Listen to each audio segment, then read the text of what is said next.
What up, guys? This is just a quick update here. I haven't made a video in a while. If this thing cuts out on me again, I'm going to be very pissed off. But anyway, um, I want to talk a little bit about Shane McMahon returning. Everybody's talking about it, so I guess I ought to throw my 2 cents in there.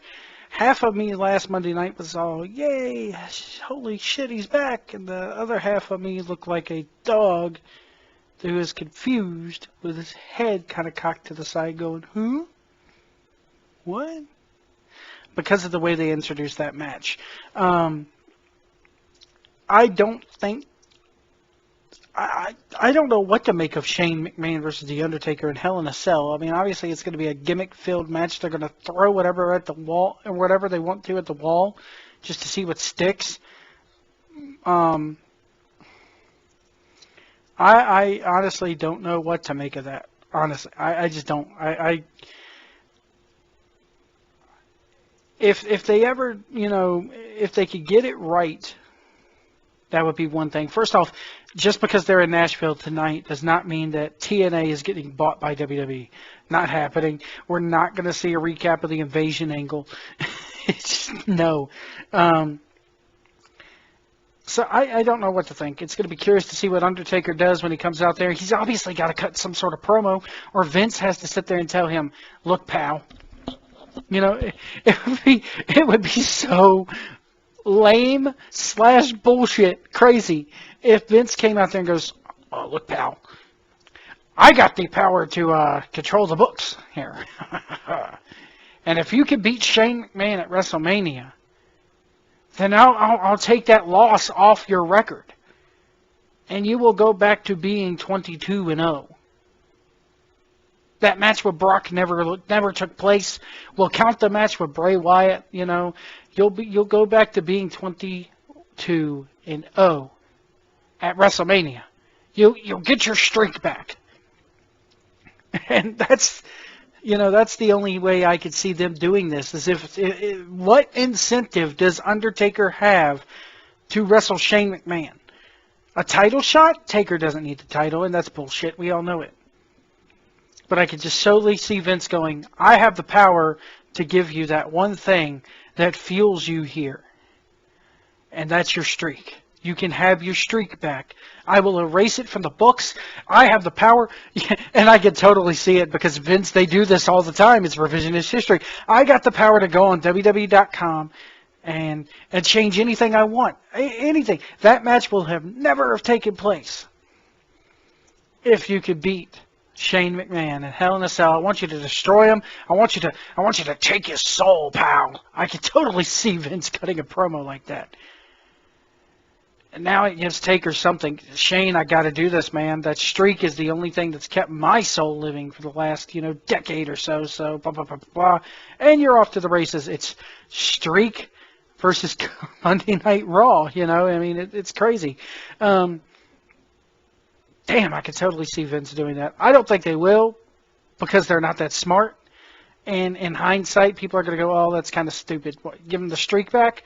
People are still going to remember that he lost to Brock Lesnar, but it's WWE. They can rewrite history and change shit on the fly like that. It's what they do. Roman Reigns versus Triple H. I was happy to see blood last Monday. It shows you that they can do blood still in this day and age in a PG era. Vince dropping the F-bomb kind of threw me for a loop.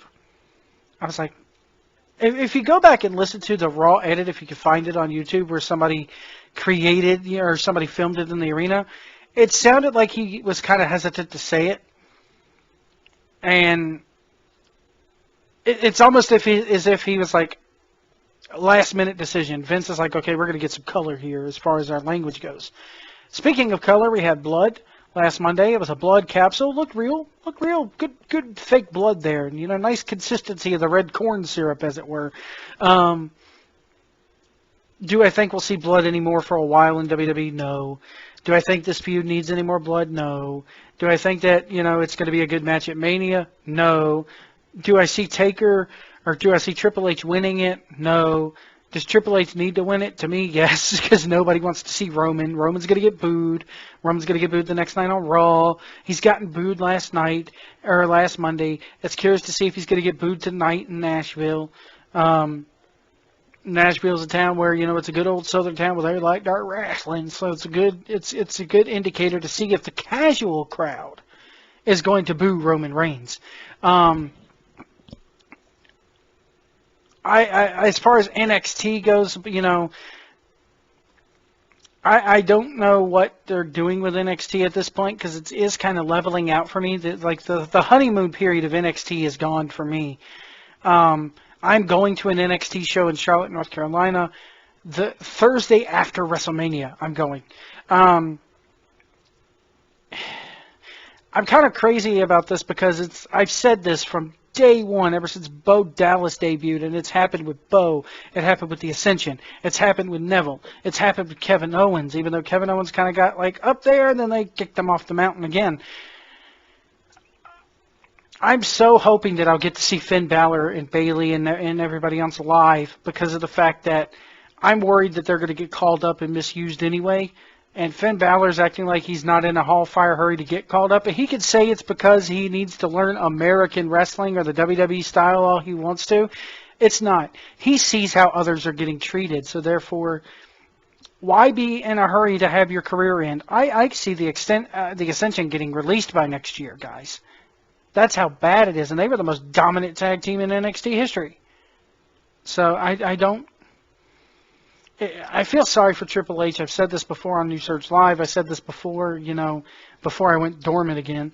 I said this right here on this very YouTube channel. I don't see why they do this with, I don't see why they're doing this with the NXT talent, and that Triple H builds them up, builds them up, builds them up, and gets them to that main roster point, and then Vince comes along and goes, I don't care what you did down there, pal. We're going to put you against, Neville's going to go up against the Dancing Bear next week, or the Bunny, or some shit like that. They're doing the social outcast thing now. It's Adam Rose is another one that they've just totally squandered, which they had an opportunity after that ESPN special. Everybody was clamoring for Leo Kruger, and I could have seen Leo Kruger joining the Wyatt family or something like that, but I don't know. Speaking of that, oh my God, what is Bray Wyatt going to do at WrestleMania now? He's not fighting Brock anymore. I don't know what that's going to happen. I heard that Brock is not too happy about facing Dean Ambrose and getting things switched up on the fly like that.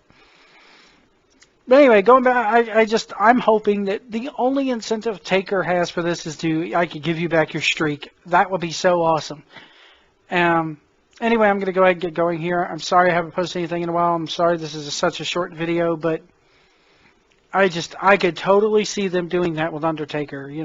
You beat Shane McMahon, you put him out of this company forever, you give me access to that lockbox, and I'll give you your streak back. That's the only card that they have to play. But anyway, I'm going to get off here, guys. Thank you so much for watching. We'll see you down the road.